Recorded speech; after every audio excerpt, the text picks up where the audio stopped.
میں جلوہ گری ہوگی، وہ تمہارے قریب ہیں، تم ان سے دور ہو، وہ تمہارے قریب ہیں، تم ان سے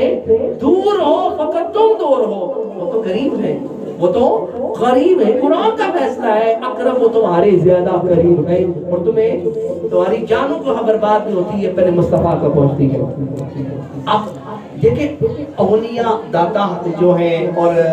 یارویں والے پیر جو ہیں، ان کا نام ایسے باقی نہیں ہے، اصل میں انہوں نے اپنی زندگی، ساری زندگی اللہ اور اس کے رسول کے لیے اپنی زندگی کو وقف کر دیا ہے، اپنی ساری زندگی اللہ اور اس کے رسول کے نام پر اپنی زندگی کو وقف کر دیا۔ تو جب وقف کیا تو آج ایسے یارویں والا کا ختم ہر مہانہ دلایا جاتا ہے، ایسے نہیں ہوتا، انہوں نے اپنی زندگی کو قال رسول اللہ پر لگا دیا ہے۔ اور کے بعد یاد رکھیں غوث اعظم رضی اللہ تعالی عنہ، جو غوث اعظم ہے، روزانہ درس نظامی جو ہماری کلاس میں جو کروائی جاتی ہے، 18 سبق روزانہ غوث اعظم پر خود پڑھاتے ہیں۔ یعنی غوث اعظم صرف ولی نہیں ہے، پائے کے عالم میں تھے، 18 فنون پڑھاتے تھے، صرف بھی پڑھاتے تھے، فقہ بھی پڑھاتے تھے، اور نحو بھی پڑھاتے تھے، اور فقہ، اصول فقہ، منطق، فلسفہ، یہ سارے فنون غوث اعظم 18 فنون پڑھاتے تھے۔ اور جب عمومی طور پہ جب اداروں میں اسباق تقسیم کیے جاتے ہیں تو استاد درس نظامی کے جب اسباق تقسیم کیے جاتے ہیں تو کوئی کہتا ہے کہ مجھے منطق دے دو، کوئی کہتا ہے صرف دے دو، اور جب غوث اعظم کی باری آئی تو غوث اعظم نے فرمایا کہ جتنے بھی نالائق ہیں وہ سارے مجھے دے دو، جتنے بھی نالائق ہیں، یعنی جو کند ذہن ہے، جو پڑھنے کے قابل بھی نہیں ہے، جن کو کوئی پڑھا نہیں سکتا، فرمایا ان کو میرے حوالے کر دو، اور جنہوں نے غوث اعظم سے پڑھا وہ پائے کے عالم بھی بنے تھے، وہ پائے کے عالم بھی بنے تھے۔ اور غوث اعظم امام جوزی رحمۃ اللہ تعالیٰ ان کے پاس جب جلوہ فرما ہوئے اور فرمایا کہ میں نے الذین یؤمنون، یہ آیت جب انہیں تفصیل بیان کی تو 17 اس کی تفصیلات اس کی شان میں بیان کی، اور پھر اس کے بعد فرمایا کہ بتاؤ بھی آپ کو بھی تفصیلات کا معلوم تھا، فرمایا 18 تفصیلات جو غوث اعظم نے فرمائی ہے وہ مجھے معلوم تھا، اور اس کے بعد جو 41 تفصیلات فرمائی ہے لا ادری، مجھے اس کا علم نہیں ہے، مجھے اس کا علم نہیں ہے۔ گویا کہ وہ قرآن کے بھی پائے کے عالم تھے، حدیث کے بھی عالم تھے، حدیث کے بھی عالم تھے، قرآن کے بھی عالم تھے۔ تو یہ بات یاد رکھیں کہ جو شخص پیر ہو اور اگر وہ اس کے اندر قرآن و حدیث اسے نہیں معلوم ہے، اللہ کے قریب نہیں ہے، کیونکہ اللہ تعالیٰ دوست بناتا ہی اسی ہے جسے علم دیتا ہے، جاہل کو اللہ اپنی ہدایت نہیں عطا فرماتا۔ جتنے بھی اولیاء ہیں وہ تمام ولی بھی تھے، عالم بھی تھے، حافظ بھی تھے، قاری بھی تھے، مفسر بھی تھے، تمام مفسر بھی تھے اور پائے کے عالم بھی تھے۔ الغرض کہنے کا یہ ہے کہ علماء حضور نے فرمایا کہ یہ میرے پاس ہے۔ غوث اعظم رضی اللہ تعالیٰ عنہ نے ایک شخص آیا اور نے ان کا ٹیسٹ لینے کے لیے کہا میں دیکھوں تو صحیح کہ میں ان کا علم کیسا ہے، تو اب وہ بڑا منطق و فلسفہ، اس کو اپنے علم پر مہارت تھی۔ غوث اعظم رضی اللہ تعالیٰ نے اس پر ایک نگاہ کی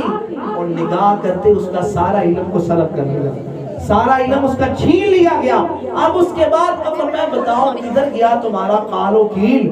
تمہارا سارا قال و قیل سلب کر لیا گیا ہے۔ یہ صرف ان کی نگاہ تھی، یہ فقط ان کی نگاہ تھی، اور نگاہ کی وجہ سے اللہ تبارک و تعالیٰ ان کو بہت فیض عطا فرمایا۔ اور دوسری بات دیکھیں، امام غوث اعظم رضی اللہ تعالیٰ عنہ درس فرما رہے ہیں، ایک بندہ بہت بڑا،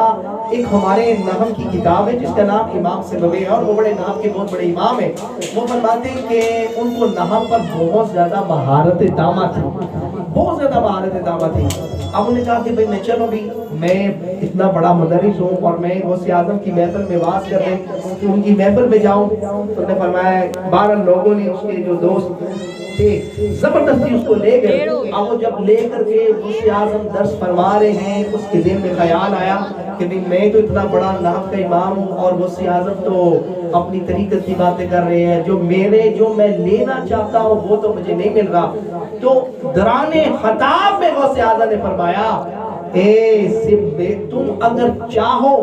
تو کیا میں تمہیں اگر ایک نگاہ کروں تم پر تو تمہیں میں سبوے بنا دوں۔ اب سبوے جو ہے وہ نحو کے بہت بڑے امام تھے، فرمایا کہ تم اگر میں چاہوں نا تو میں تمہیں نحو کا امام بھی بنا دوں۔ تو گیا فرمایا کہ میرے پاس ہر قسم کا فنون ہے، یعنی نحو بھی ہے، صرف بھی ہے، منطق بھی، ہر قسم کا فنون ہے۔ تو الغرض کہنے کا یہ بات یاد رکھیں کہ غوث اعظم جو تھے فقہ شافی پر بھی مہارت رکھتے تھے، فقہ حنبلی پر بھی مہارت رکھتے تھے، تمام فقہ پر وہ مہارت رکھتے تھے، اور پھر اللہ تعالیٰ نے کو یہ مقام عطا فرمایا۔ اور سب سے بڑی بات یہ کہ وہ سادات میں سے ہیں اور حسن حسینی سید ہیں، اور آج ان کا نام ایسے باقی نہیں ہے۔ تو بس بات اقبال کی اسی پر بات ختم۔ اقبال فرماتے ہیں کہ کی محمد سے وفا تو ہم تیرے ہیں، یہ جہاں چیز کیا لوہو قلم تیرے ہیں۔ تو حضور سے جو سچی پکی محبت کرتا ہے نا، اس کا نام قیامت تک باقی رہتا ہے، اس کا نام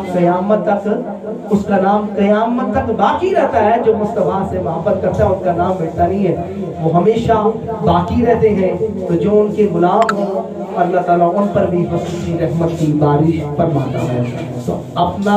ذکر اور یہ اپنی ہم خوش نصیب ہیں کہ اللہ تبارک و تعالیٰ نے ہمیں اولیاء کی سنگت عطا فرمائی اور ان کی محبت عطا فرمائی، کیونکہ یہ ایسی چیز ہے جو ہر کسی کو نصیب میں نہیں آتی ہے۔ اللہ تعالیٰ حضور کے سب کے فضل فرمائے، کرم فرمائے، وعلیکم